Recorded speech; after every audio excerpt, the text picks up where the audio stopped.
Hola,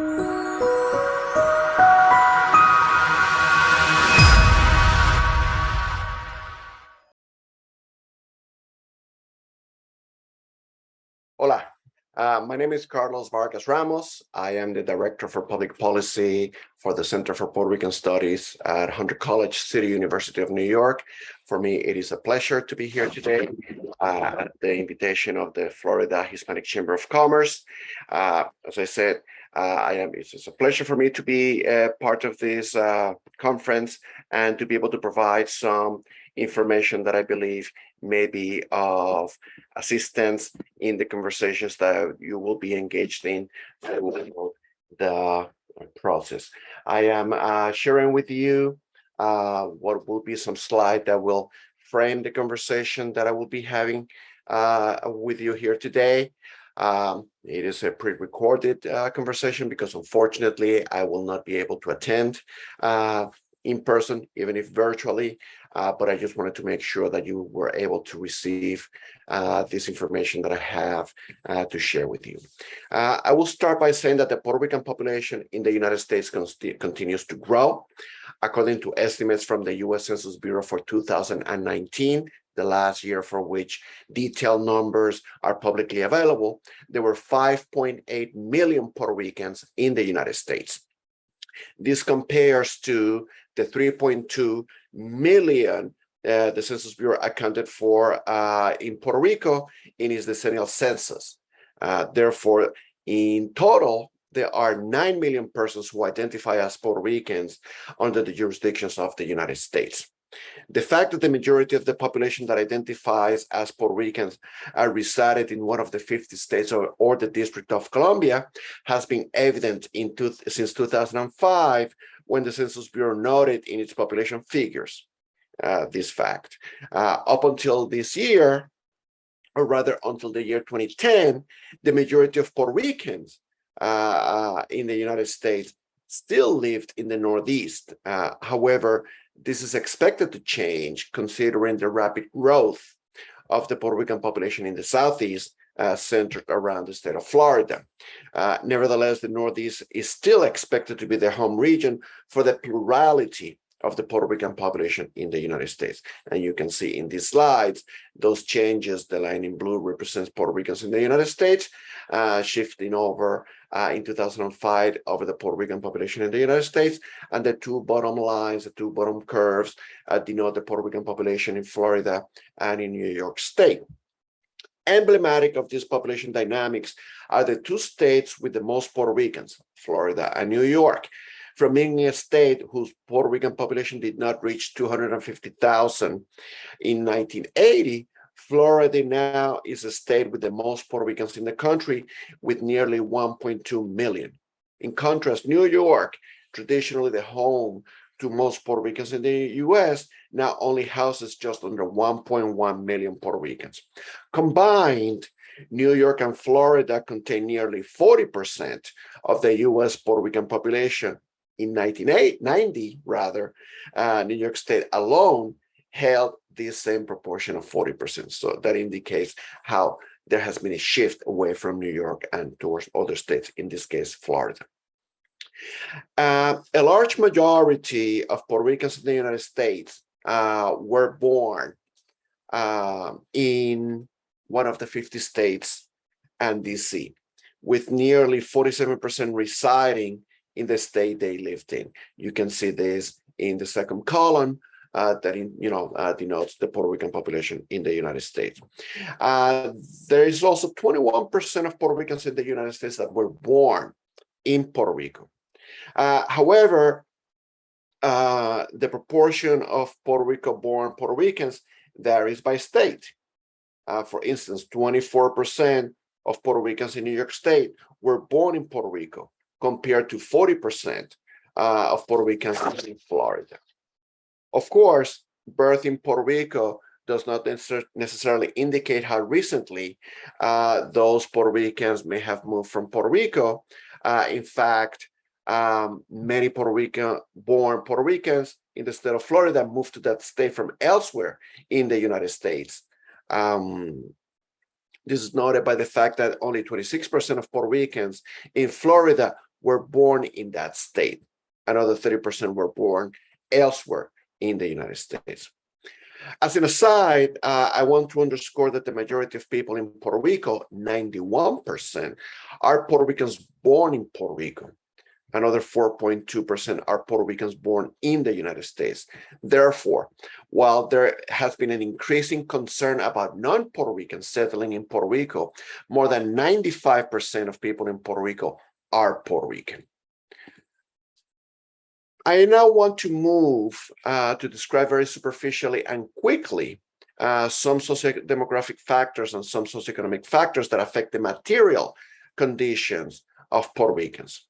And I will therefore touch on the age structure of Puerto Ricans, as well as their educational attainment, labor force participation, income, and poverty levels.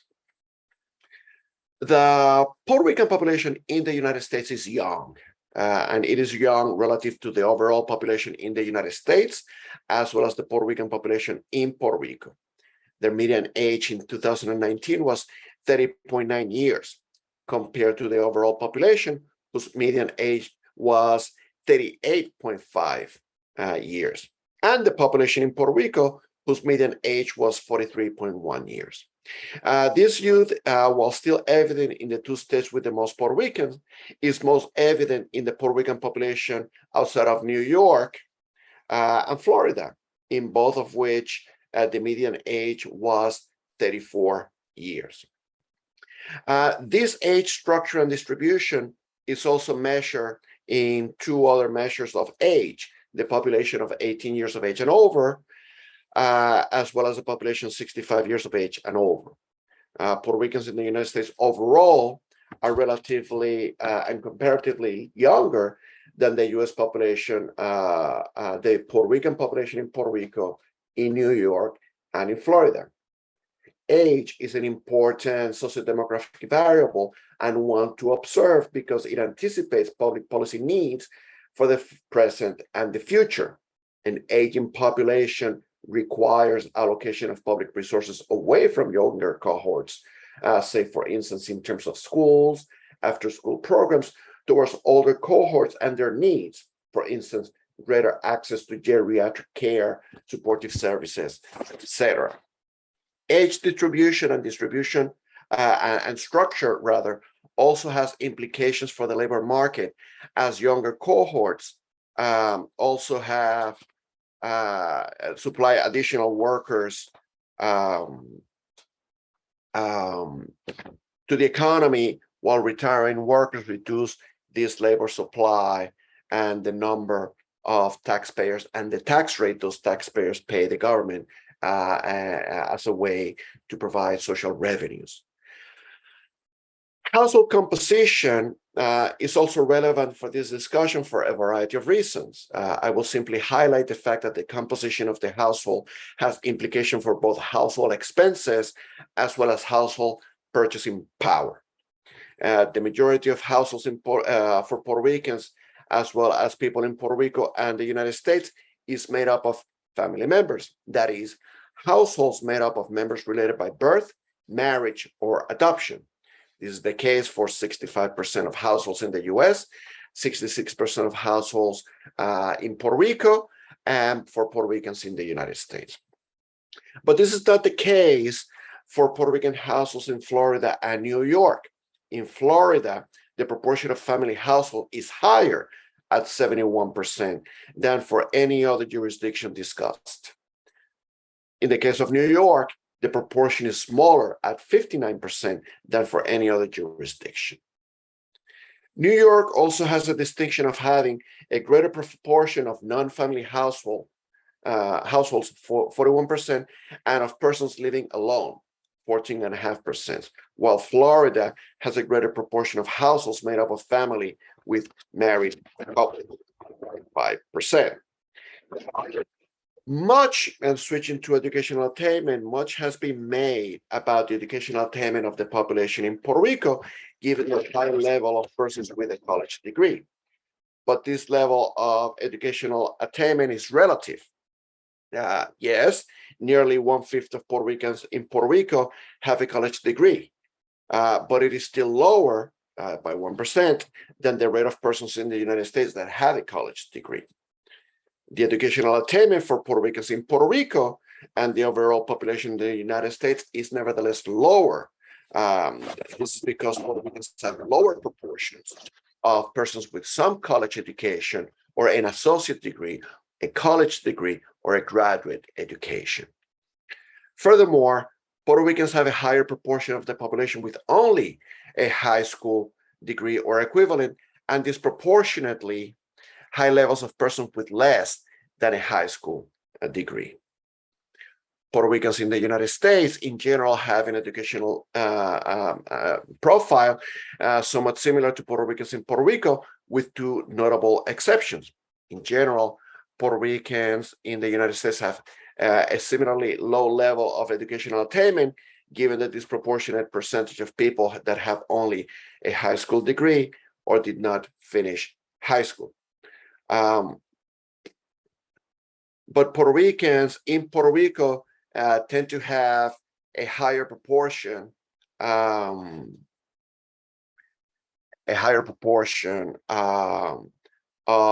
college graduates.